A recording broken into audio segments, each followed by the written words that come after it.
જય હિન્દ, જય ભારત ખેડૂત મિત્રો. અહીં આપણે આવ્યા છીએ દહેગામ તાલુકાના સાંપા ગામમાં અને આપણી સાથે એક ખેડૂત મિત્ર હાજર છે. એમનું નામ છે વિક્રમભાઈ. તો એ આજે એમને 2 વર્ષ થઈ ગયા મશીન ઇન્સ્ટોલ કરે અને આપણે એમના શબ્દોમાં જાણીશું કે એમને મશીન લગાવ્યા પહેલાં શું પ્રોબ્લેમ હતો અને મશીન લગાવ્યા પછી શું ફાયદો થયો.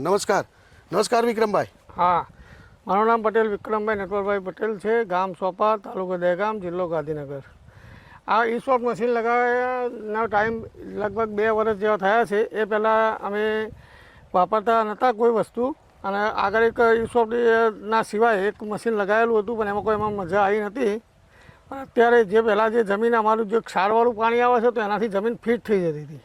અત્યારે કોઈ 2 વર્ષથી લગાવ્યું છે તેમાં મને ઘણો બધો બેનિફિટ છે, સારું છે અને જે પાક વાવીએ છે એમાં વૃદ્ધિ સારી થાય છે, પાક સારો થાય છે. તમે આ મશીન લગાવ્યા પછી તમારા ખાતરના વપરાશ અને દવાના વપરાશમાં કંઈ ફેરફાર જોયો છે? ફેરફાર જોયો છે. જે રીતે વાપરતા હતા એના કરતાં થોડુંક ઓછું વાપરીએ તોય અનુકૂળ આવે છે અને જે છોડનો વિકાસ થવો જોઈએ એ બહુ સારો થાય છે. એટલે ઝડપી વિકાસ થાય છે.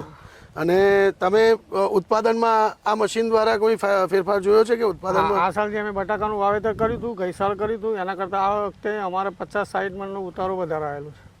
એકરે ઉતારો? 1 વીઘે 50 મણ જેવા બટાકા વધારે. એટલે પહેલા તમારા કેટલા મણ થતા હતા અંદાજે? અમે એવરેજ વાવીએ કે 60 વીઘા એટલે બધું એવરેજ થાય, 350 મણ થાય, 400 મણ થાય, પણ આ વખતે 25-50 મણ પ્લસ. ઓવરઓલ 50%, મતલબ ઓવરઓલ એમનો વધારો આવ્યો છે આની અંદર.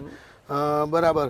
તો વિક્રમભાઈ, આ મશીન પહેલાં તમે કોઈ એક ટેકનોલોજી વાપરી હતી અને એ ટેકનોલોજી ને આ ટેકનોલોજીમાં કેટલો ફરક? એ ટેકનોલોજીમાં પ્રોબ્લેમ થોડા વધારે હતા, ચાલુ બંધ થવાનો પ્રોબ્લેમ વધારે હતા એટલે કોઈ રિઝલ્ટ મળતું નહોતું.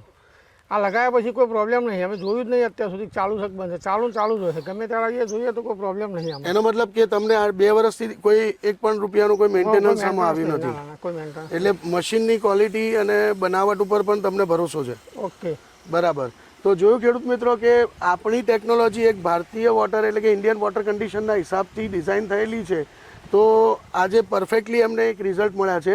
અને બીજી એક વાત એમની એ પણ છે કે આ મશીન વાપર્યા પછી એમને આપણા એક બીજા બોર ઉપર પણ આ મશીન આ અસલ જ લગાવ્યું છે આપણે. બરાબર. તો બીજા બોર ઉપર પણ મશીન ઇન્સ્ટોલ કરાવ્યું છે. મતલબ કે રિપીટેડ કસ્ટમર છે આપણા અને આપ સંતુષ્ટ છો આ ટેકનોલોજી વાપરીને? એકદમ કમ્પ્લીટ.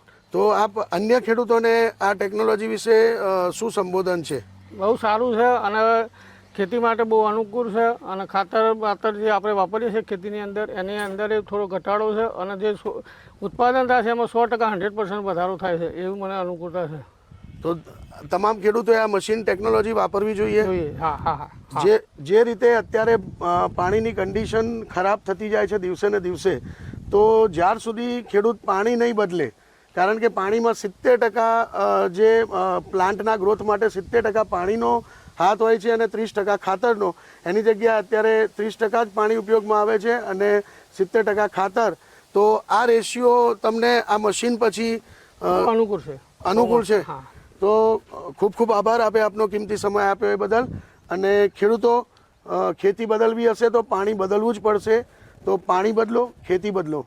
ધન્યવાદ. Thank you. જય હિન્દ, જય ભારત.